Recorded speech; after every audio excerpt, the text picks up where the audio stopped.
So I'm going to answer the first question. How do you typically manage situations that involve leaving your comfort zone or entering unfamiliar place? My comfort zone is the hardest part because the only place that feels safe is home, right? So obviously for me, leaving the house is a task. And things that I did before with ease, such as going to the supermarket or just going for a walk, for me was easy. Like I didn't think about it before becoming a teenager because I started having this issue when I was like, I think at uni. So kind of teenager years, a bit earlier. I just got really nervous in the street. So for me, I will say it's just hard. I mean, I just do it because I have to do it in a way, but I always try to get help. Like I always try to go with someone. If I go with someone else, I'm fine. Yeah, I might be nervous, but I'm not alone. I'm not putting myself out there. I'm not the center of attention. And then you said to enter in unfamiliar places. Oof, that makes me feel like so nervous. Like I just feel like everyone is looking at me, everyone is judging me. Even if I'm walking in the street and I sense someone is behind me, I literally walk fast just so that I can get home as soon as I can. And then when I get home, I'm like because for me, it's because uncomfortable situations for you. Yeah, because you really just feel everyone is judging you and in such an extreme manner. Yeah, it's hard. It is weird and hard. Yeah. Okay, so the next question. Can you describe any specific challenges you face when it comes to social interactions or public spaces? Social interaction or public spaces. Well, obviously, I am much quieter than other people. Like, I've never really spoken that much if I don't really know you. But when I enter new places, to be fair, I just avoid it. I think the way that I deal with it is by avoidance. And I think people that have agoraphobia do this all the time. They will just avoid. So if there is a plan with people that I don't know, I will not go. I will not go because I will feel insecure, I will feel uncomfortable. It's a situation that's going to make me nervous, it's going to make me tense. So I avoid going there, and it's absolutely insane. All the plans I've rejected, or maybe sometimes I've needed things from the supermarket, and because I block myself so much and have so much fear, I will not go to the supermarket. Imagine I've been thinking I'm going to have pasta and chicken.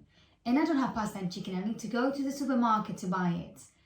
I will literally not have that meal. I'll literally not eat the food, choose something else that I have at home to eat, even though I don't want it. Really? Yeah, just so that I don't go. It's crazy. Or I'll order through an app, that's crazy. delivery app that will bring the food to my door.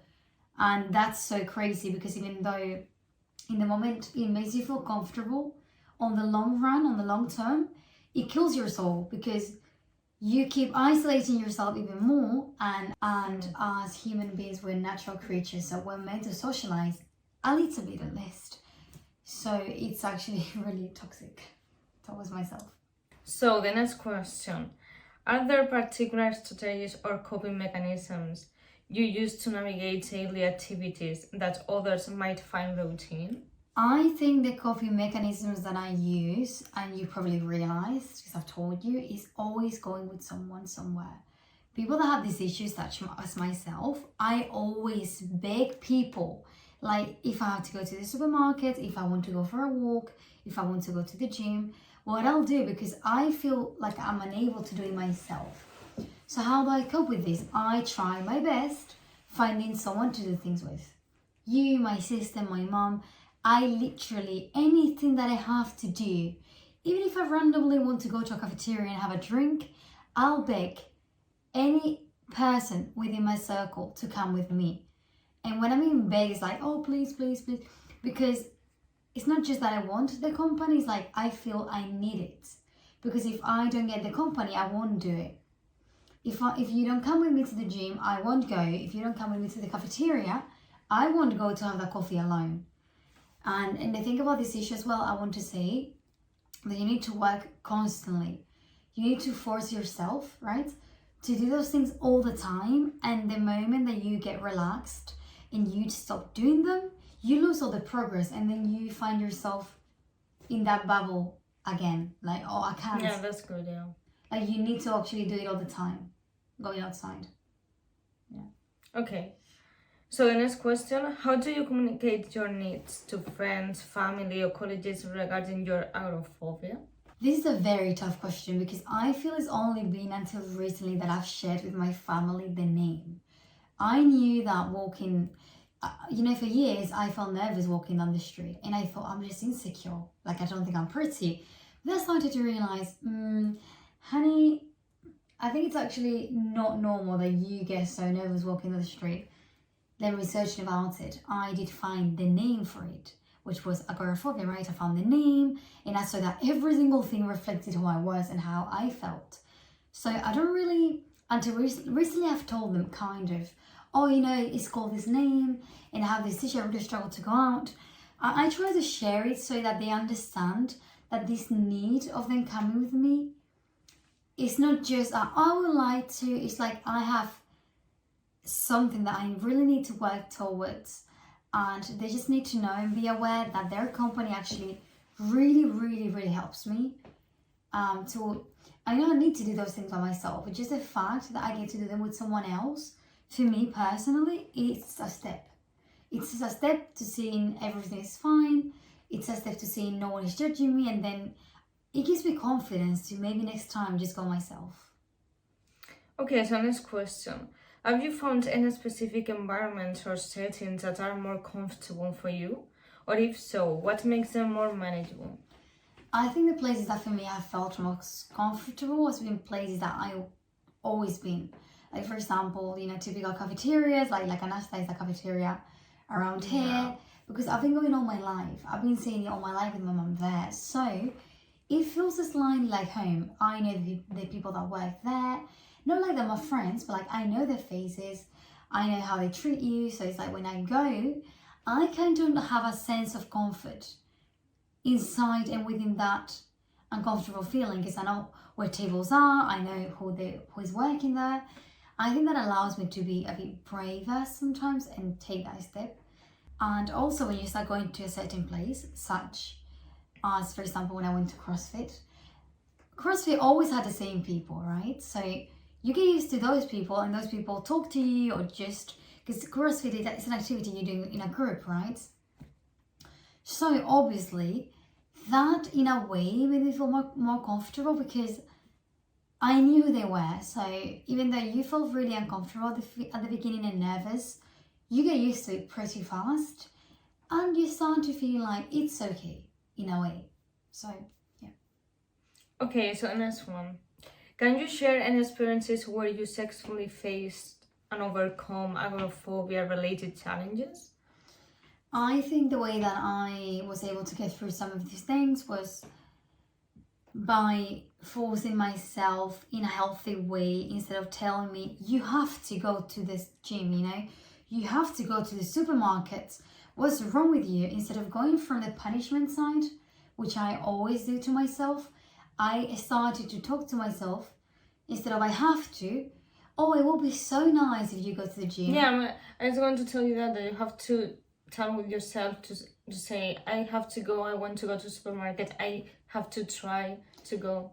Yeah, just not say like you have to. Because when you say you have to, you're or you should. Like, okay, you should yeah, maybe. It will be good for you to go. You can even lie to your brain and say, oh, it would be so fun to go to the supermarket and no, I said you have to, because you have to or you should, because it will be good for you.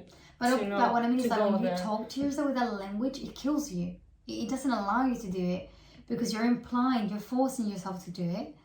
So you need to lie to yourself and be like, oh, wouldn't it be so fun to go to the supermarket and see all the fancy coffees? Oh, if I go to the gym, I'm going to feel so happy afterwards.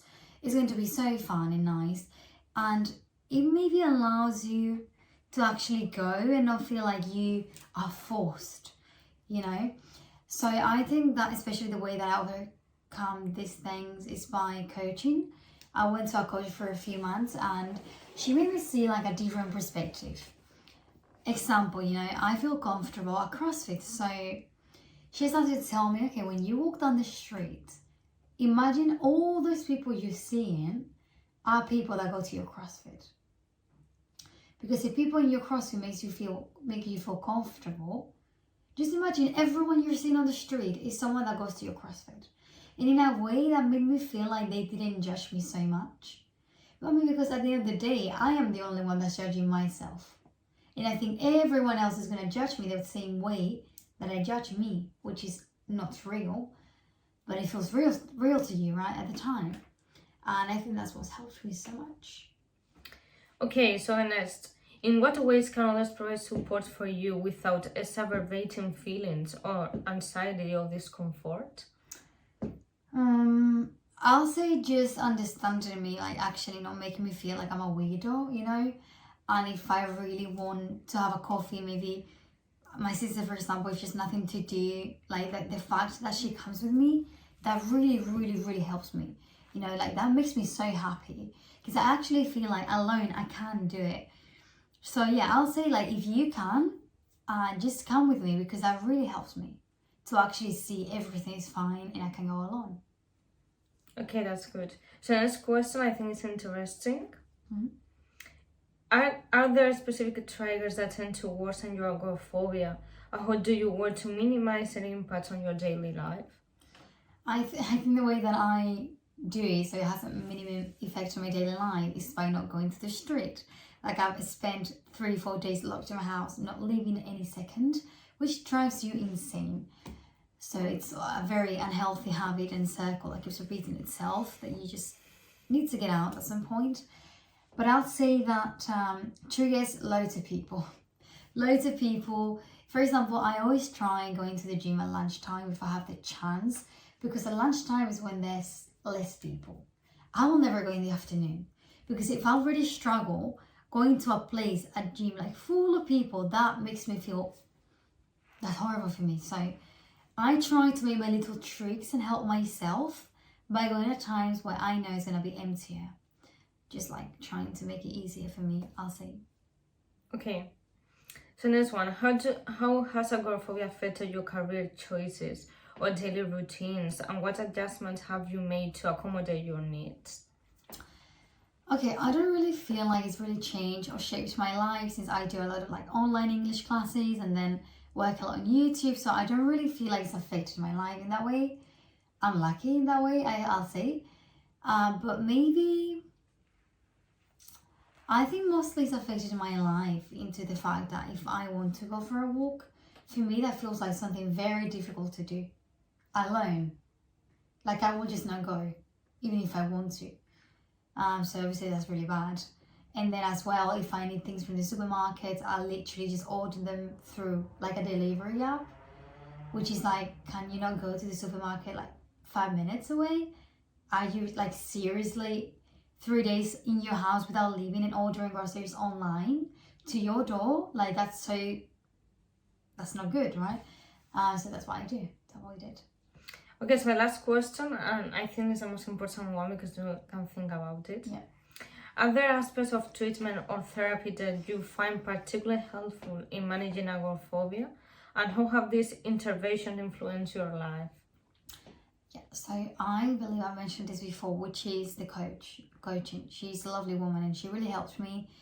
I think that the reason why I developed agoraphobia in such an extreme manner is because not just insecurity, but thinking the world is a bad place. And I'm not saying the world is a gorgeous place because it's certainly not, but it's not as bad as I thought or think. Like not everyone is evil.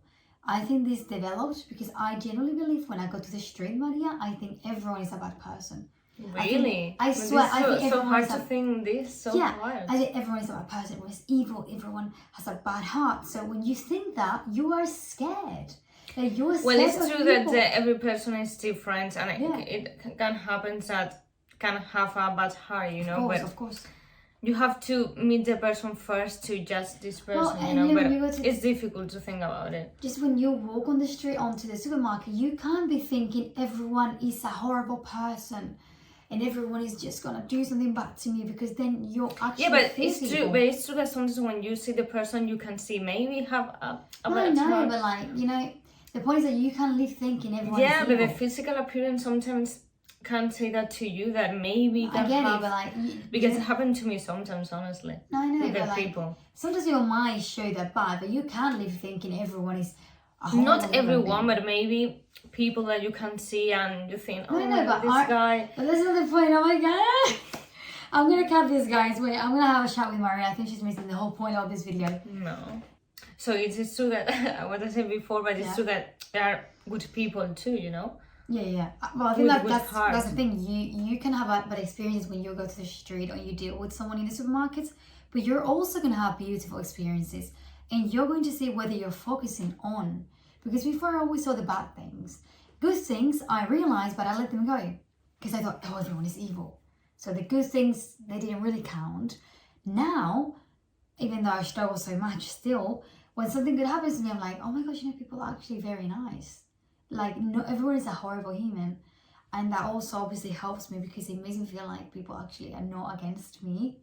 And I feel less scared of people, which is the right thing. I'll see. Okay, so we finished with this question. We finished with this video. Hope you enjoyed. How you enjoyed it, how you found comfort, especially that you're not alone. Like, look, I'm not like I love talking, but I still have this issue, and probably so many people don't even know that they have this issue, or so many people feel alone, and they think, oh my gosh, I'm a weirdo because I'm an introvert, like I'm so, not introvert, but like so close to myself. And I want you to see that someone like me, that you see me talking like very confidently or like normal, also has this issue. But for me, it's easy to just talk to a screen, right? But like on my daily life, and also I want to say something, but it's good to talk about these topics because it can help you in your life. You have this problem, you know. Like, you're not alone. It can be good for you. Coaching, remembering yourself, people are not evil. There's good people as well. And without forcing yourself, going to the street, even if it's for 5 minutes, trying to go with someone, call a family member.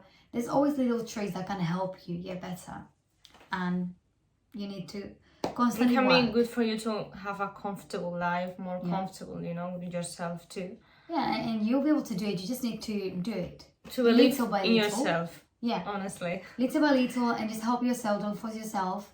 And this is constant work, but it's like someone that goes to the gym. They work their body. We also have to work our minds. And this is your work to do. And it's your life, personal life, and issues like everyone else has their own. And it's nothing wrong with that. Just work on it slowly. Work on yourself. Exactly. That's basically I do every day. The idea. So thank you for watching. See you See you in the next time. video.